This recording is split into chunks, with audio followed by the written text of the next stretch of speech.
Bonjour, là on est pendant Chol HaMoed de Pesach, Chag Sameach. Dans 2 jours, on va fêter Shvi'i Shel Pesach. C'est quoi cette fête, Shvi'i Shel Pesach? Il faut savoir que cette fête-là, elle est indépendante de la fête de Pesach. Là, on va fêter Be'ezrat Hashem pendant 6 jours. Et le 7e jour, c'est un jour qui est séparé des 6 jours de Pesach. Comme ça, c'est rapporté dans plusieurs livres.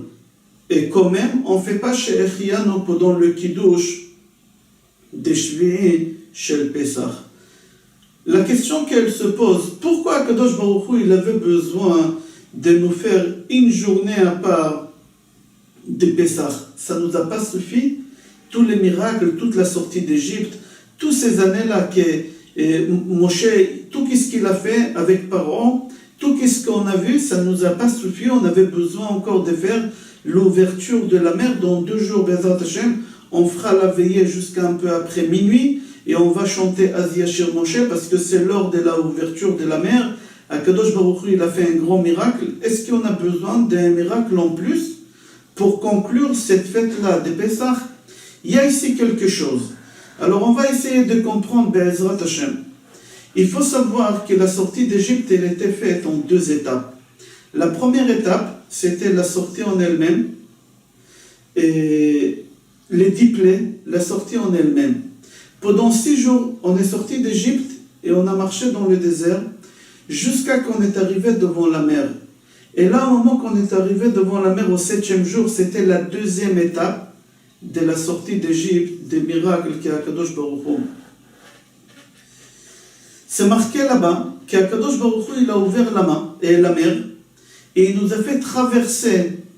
Il y en a qui disent qu'Akadosh Baruch Hu, il a ouvert la mer en 2, il y en a qui disent qu'Akadosh Baruch Hu, il a ouvert en 12, et chaque tribu, elle a passé, c'était transparent, chacun il pouvait voir l'eau, l'autre, et dans l'eau, il y a des fruits qu'on pouvait récolter, toutes sortes de douceurs.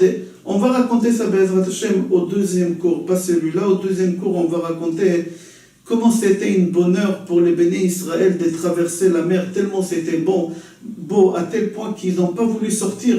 Moshe Rabbeinu, par force, il les a fait sortir de la mer pour arriver de l'autre côté. Akadosh Baruch Hu, il a fait la sortie d'Égypte en 2 étapes. Première étape, c'était la sortie d'Égypte. Et les Égyptiens, ils ont couru derrière nous. La 2e étape, c'était au moment qu'on est arrivé devant la mer et Akadosh Baruch Hu, il nous a ouvert la mer en 2 ou en 12 et il a fait noyer les Égyptiens. Et là-bas, Akadosh Baruch Hu, il a tué tous les Égyptiens. En 2e étape, c'est marqué Lo nishar mehem ad echad. C'est-à-dire que tous ils sont morts. Il y en a qui disent ad echad, mis à part Paro. Il y en a qui disent même Paro, il est mort. Après, on pose la question, pourquoi Kadosh Baruch Hu, il avait besoin de faire ces 2 étapes? Alors on dit, c'est marqué dans le pasuk, Vechizakti et lev Paro, veradaf acharehem, ve'ekabda beparo bechol chelo. J'ai fait tout ça pourquoi? Ve'adron Mitzrayim ki ani Hashem. Il faut que les Égyptiens sachent que je suis Hashem. C'est-à-dire quoi je suis Hashem? C'est-à-dire quoi je suis Hashem? Yudke Vavke. C'est-à-dire quoi je suis Hashem Yudke Vavke? On va expliquer. Il faut savoir qu'Akadosh Baruch Hu, il a plusieurs noms. On va prendre 2 noms d'Akadosh Baruch Hu pour essayer de comprendre tout le reste de la sortie d'Égypte. Il y a le nom de Hashem, comme on a dit, Yudke Vavke, et il y a le nom de Hashem, Elohim. Il y a le nom de Hashem, Elohim. Au moment que Moshe et Aaron, ils sont venus chez Paro, ils ont dit à Paro, au nom de Hashem, au nom de Yudke Vavke, on te demande de laisser sortir les bénis Israël d'Égypte.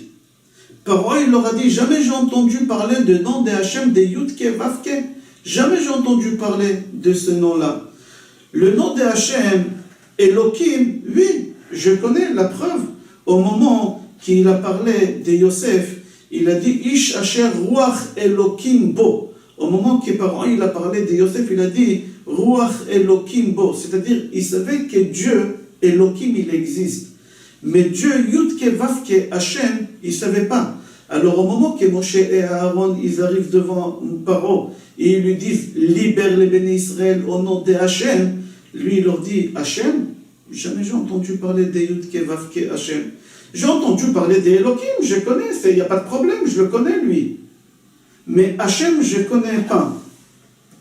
Il faut savoir, avant d'avancer, quelle est la différence au moment qu'on dit le nom de Hachem, Yudke Vavke, et au moment qu'on dit le nom de Hachem, Elohim. Il y a une différence entre Yudke Vavke et Elohim. Alors, le nom de Hachem, Elohim, ça veut dire qu'Akadosh Baruch Hu, Baal HaKoach, il est fort. Et sa parole, il savait qu'Akadosh Baruch Hu, il existe et il est fort. Mais Paro, il a dit, bon d'accord, vous avez un Dieu qui s'appelle Elohim, il est fort, il n'y a pas de problème. Mais moi aussi, j'ai un Dieu qui est plus fort que le vôtre. Peut-être le vôtre, il est plus fort que le mien, mais moi, je pense que le mien, il est plus fort que le vôtre. Mais d'accord, je connais Elohim, mais on peut avoir des autres dieux. C'est pas... Un n'empêche pas l'autre, ça pose pas de problème. Mais lui, il connaissait Elohim, mais il ne connaissait pas le nom de Hachem, Hachem, Yudke Vavke. Ça, il ne connaissait pas, il n'a pas entendu parler. C'est-à-dire quoi le nom de Hachem, Yudke Vavke? Elohim, on a expliqué qu'il est fort. Mais il est fort et qui Baal HaKochot Kulam. Il a toutes les forces. Il a toutes les forces. Paro, il a dit, c'est possible que votre Dieu, il a toutes les forces, il est plus fort. C'est possible que le mien aussi. Mais ça n'empêche pas que moi aussi, j'ai un Dieu. Mais il n'a pas entendu parler de Hachem Yudke Vavke.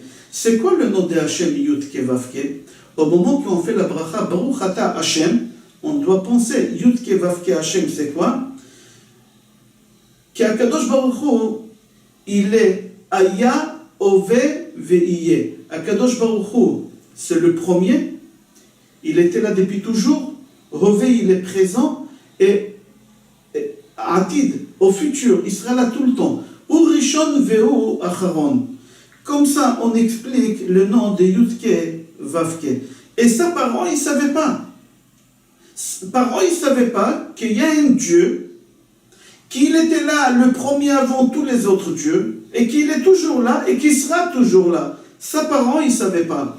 Au moment que Moshe et Aaron ils vont chez Paro, ils lui disent que Hachem Yudke Vavke, il a demandé que tu nous libères. Il leur a dit, j'ai pas entendu parler de Yudke Vavke, j'ai entendu parler d'Elohim. D'accord, vous avez un Dieu Elohim, je ne suis pas obligé de l'écouter. Moi aussi, j'ai un Dieu. Vous aussi, vous avez un Dieu, il n'y a pas de problème. Mais il n'a pas entendu parler de Yudke Vavke. Avant de développer ça, on va ramener un midrash sur le pasuk Veine Mitzrayim Rodef Acharehem. Veine, et voici les Béné Israël, ils ont vu Mitzrayim, les Égyptiens, qui courent derrière eux. Est-ce que c'était vraiment les Égyptiens? Non.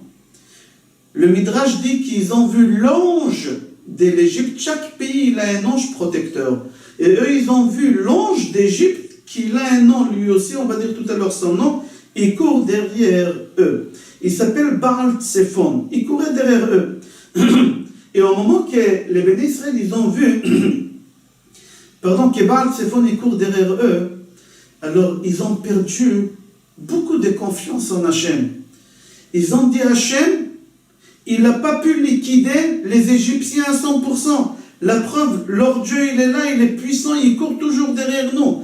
Alors ils ont perdu un peu de confiance de Hachem au moment qu'ils l'ont vu. Chas v'shalom, ils ont dit à Kadosh Baruch Hu, il n'est pas aussi fort comme on aurait cru, qu'il peut éliminer tous les autres dieux. Voilà le Dieu des Égyptiens, il est derrière nous. Alors Akadosh Baruch Hu, il a tué les Égyptiens dans la mer avec le nom de Hachem Yudke Vavke pour montrer aux Béné Israël et leur ramener la confiance qu'il a toutes les puissances, ça ils ont su, mais que Haya Hovev, il n'y a que lui. Il y a pas, on ne peut même pas imaginer qu'il y a une autre personne avec lui ou à part lui. Et là, Akadosh Baruch Hu, au moment qu'il a vu que les Béné Israël ils étaient affaiblis, Akadosh Baruch Hu, il a éliminé, exterminé tous les Égyptiens, même pas un, il restait deux. Et alors là, ils ont connu le nom de Hachem, Aya Ove Ve'iye.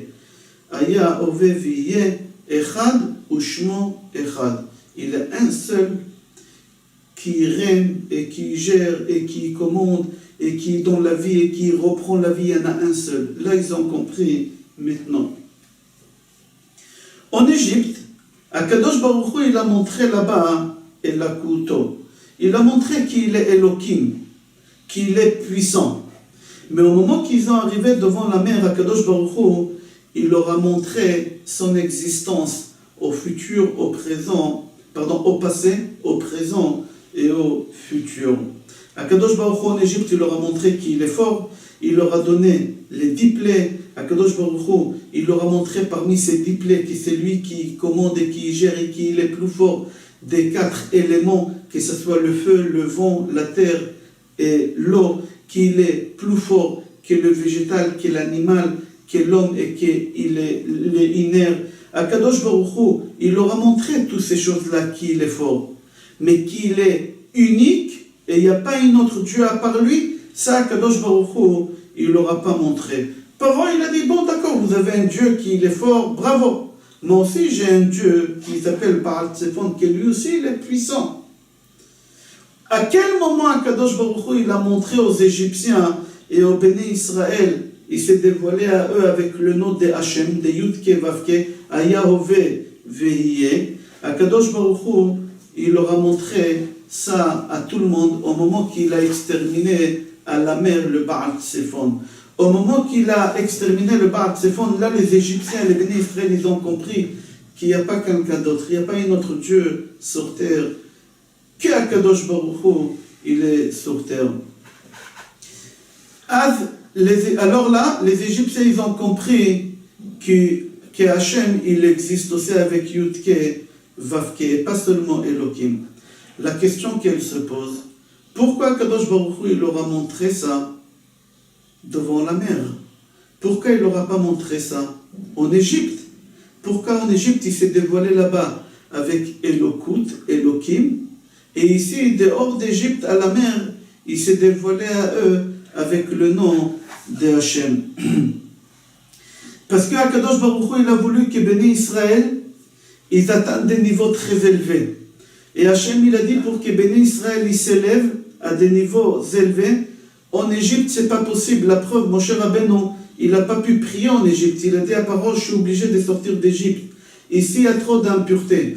Alors Akadosh Baruch Hu non plus, il n'a pas pu se dévoiler en Égypte avec le nom de Yudke Vavke, avec le nom de Hachem. Uniquement quand ils ont sorti d'Égypte, ils se sont éloignés d'Égypte, ils ont arrivé devant la mer. Alors là-bas, Akadosh Baruch Hu, il s'est dévoilé à eux, et là ils ont réussi à atteindre des niveaux très élevés, à tel point que c'est marqué dans le Midrash, Ra'ata Shifra Alayam, Mashelo Ra'a Yecheskel. Ici on dit que la servante, elle a vu qu'est-ce qui Yecheskel, le prophète, il n'a pas vu. J'explique. La servante, Shifra, on parle ici d'une Goya, Shifra Kna'anit, une Goya non-juif. Il y a beaucoup de non-juifs chez Ista'afou, les Béné Israël. Il y a beaucoup de non-juifs qui se sont attachés aux Béné Israël, ils ont sorti avec eux. Ces Goïm-là, cette Goya-là, elle a vu des choses au bord de la mer, qu'est-ce qui Yecheskel ben Bouzi, un des plus grands prophètes qu'on a eu dans l'histoire juive, d'accord, qu'on l'appelait Ben Adam. Dans tous les prakim, dans Sefer Yecheskel, on l'appelle Ben Adam, parce que c'était le Gilgul d'Adam Arishon. Lui, il n'a pas pu voir qu'est-ce qu'elle a vu. Une servante, une non-juive, une Goya, elle avait des visions au bord de la mer extraordinaires. Qu'est-ce que Yecheskel, il n'a pas vu? Comment elle a pu voir des choses pareilles? À la mer, devant la mer, oui, dehors de l'Égypte, on peut s'élever. On peut. Et Akadosh Baruch Hu, il s'est dévoilé là-bas. Pourquoi là-bas? Parce qu'il a dit en Égypte, Béné Israël, ils n'auraient pas pu voir qu'est-ce que j'aimerais leur montrer.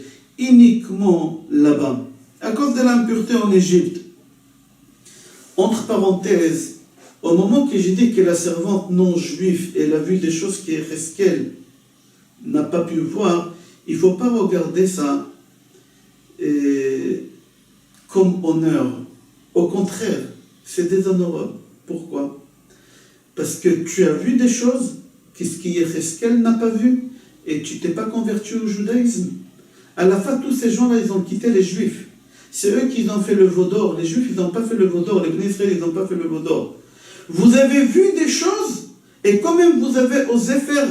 Au moment qu'on dit que la servante a vu, c'est pas honorable. Au contraire, ici, c'est pour dire au contraire qu'ils ont vu des choses et quand même ils ont parti faire le veau d'or. Je referme la parenthèse, on parlera de ça une autre fois, Be'ezrat Hashem. Au moment que Béné Israël, ils ont vu au bord de la mer, le nom de Hachem qui s'est dévoilé à eux avec Yudke, Vavke, ils ont eu cette émouna, pas comme avant, mieux qu'avant, encore beaucoup plus fort qu'avant, beaucoup plus fort au moment qu'Hachem il a donné les 10 plaies aux Égyptiens.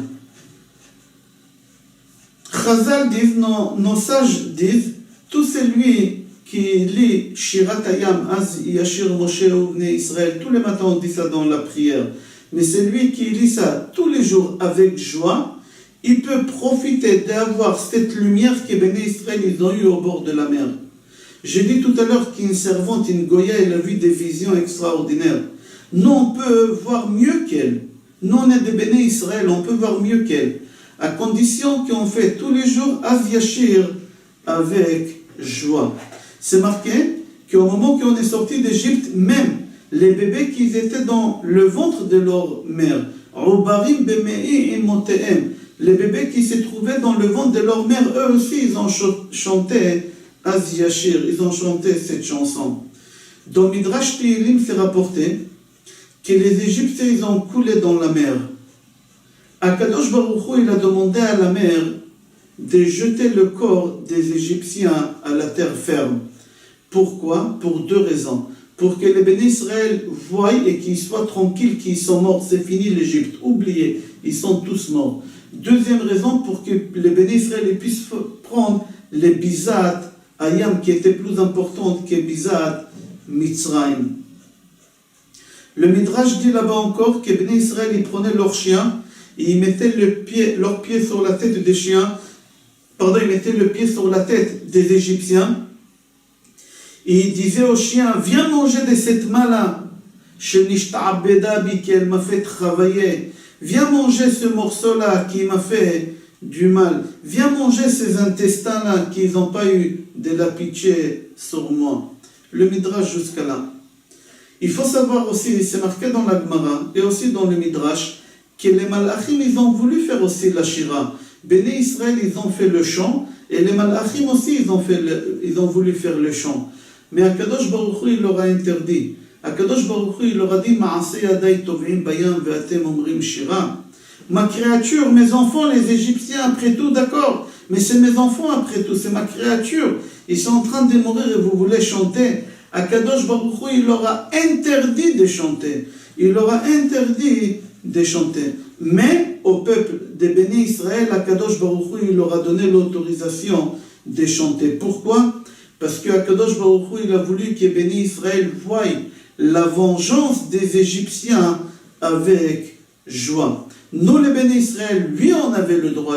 Les Malachim, ils n'avaient pas le droit. C'est-à-dire au moment qu'on était dans la mer, devant la mer, on a atteint un niveau très très élevé. On a atteint un niveau très élevé, même plus que les Malachim. Les Malachim, ils n'avaient pas le droit de chanter. Et nous, on a le droit de chanter jusqu'à aujourd'hui encore. Tous les jours, on chante Az Yashir Moshe. Eux, ils n'avaient pas le droit de chanter, même pas une seule fois. Dans le Mechilta, c'est marqué qu'au moment que la mer elle a craché les Égyptiens, ils étaient encore vivants. Vayar Israël et Mitzrayim met al sfat ayam. Lo metim ayu ela metim velo metim. Ayu gossisim. Dans le Midrash, c'est marqué au moment que la mer elle a craché les Égyptiens sur la terre ferme, c'est marqué qu'ils étaient morts. Mais au moment qu'on dit mort, c'est pas vraiment mort. Ils étaient morts et pas morts, agonisants. Ils étaient agonisants. Gossisim on dit en hébreu. Il faut savoir qu'avec Bizat Ayam, les Béné Israël, ils se sont enrichis plus de Bizat Mitzrayim qu'est-ce qu'ils ont pris d'Égypte. Dans le Midrash, et on finit avec ce Midrash-là, dans le Midrash, c'est rapporté que Moshe Rabbeinu, il a dit à Kadosh Baruch Hu, je sais que j'ai fait une erreur, que j'ai fauté avec le mot Me'az. Au moment que tu m'as envoyé en Égypte parler avec Paro, j'ai raté cette mission, si on peut dire, et Paro, il a endurci son cœur avec les Béné Israël, il leur a donné beaucoup plus de travail. Alors je suis venu chez toi et je t'avais dit, Me'az bati el Paro, הרע לעם הזה, והצל לא הצלת את עמך, ומאז, depuis que je suis venu voir parole, la situation, elle s'est empirée. Moshe Rabbeinu, il a dit à Kadosh Baruch Hu, je sais que j'ai fauté. Il ne fallait pas parler comme ça. Alors j'aimerais faire tchouva avec les mêmes mots que j'ai fauté. Et là, il a tout de suite dit, Az Yashir Moshe. Az Yashir. J'ai fauté avec Me'az et j'ai fait tchouva avec Az. Le Midrash dit, viens voir les tzadikim. Où ils font l'erreur, ils réparent avec la même chose qu'ils ont fait l'erreur, ils réparent. De où Moshe Rabbeinu il a appris ça, qu'il faut réparer avec la même chose qu'il a fait l'erreur? Il a appris ça d'Akadosh Baruch Hu, qu'Akadosh Baruch Hu, il punit, il guérit avec la même chose. Par exemple, au moment qu'ils ont sorti d'Égypte, ils ont arrivé à Mara. Mara, c'est un endroit où l'eau, elle était amère. Et ils ne pouvaient pas boire. Et au moment où il a dit à Akadosh Baruch Hu, qu'est-ce que j'ai fait? Lui, il était sûr qu'Akadosh Baruch Hu, il va lui dire, jette là-bas du miel ou du sucre et l'eau, elle va s'adoucir. Non.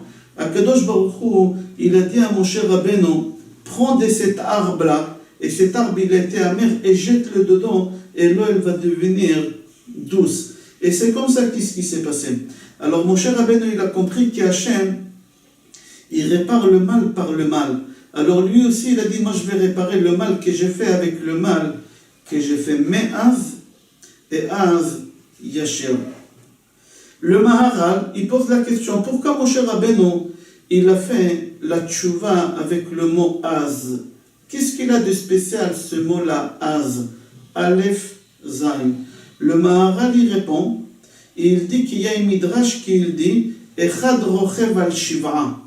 Un, il est assis sur 7. C'est-à-dire quoi? Et un, il est assis sur 7.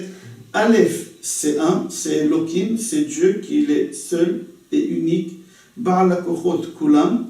Il est assis sur 7. C'est quoi les 7? Il faut savoir que chaque chose au monde, il a 6 dimensions. Prenons par exemple ce bureau. 1, 2, 3, 4, 5, 6. Il y a 6 murs. Dans chaque objet au monde, il y a 6 côtés. 1, 2, 3, 4, 5 et 6. Chaque chose. Et la 7e dimension, 7e spiritualité de la matière, c'est ce qui est contenu dedans, dans ce bureau-là, puisqu'on fait des cours de Torah. Alors il y a la 7e dimension de la Gdusha. Chez vous à la maison, si vous faites des cours de Torah et vous parlez de Torah, alors vous avez la 7e dimension, c'est la 7e spiritualité dans la matière. Dans votre argent, c'est exactement la même chose. Vous pouvez faire rentrer la spiritualité dans votre argent. Si vous le gagnez caché, honnêtement, vous faites Shabbat, etc. Il y a un cours qu'on a fait déjà sur le site, vous pouvez voir là-bas. Et il y a quelqu'un qui est plus fort qu'il est sur ces 7-là. C'est qui? C'est Aleph. Alors Moshe Rabbeinu, il a chanté à Kadosh Baruch Hu, Az Yashir Moshe. Le Aleph, c'est toi, unique, Elohim, Hashem. Sur les 7, c'est sur les 7 dimensions, 6 matières, et le 7e, c'est la matière, la spiritualité dans la matière. Je vous souhaite Chag Sameach, on est Chol HaMoed Pesach, dans 2 jours c'est Yom Tov, et Shvi'i Shel Pesach. Je vous souhaite Chag Sameach, Pesach Kasher V'Sameach et Kol Tov.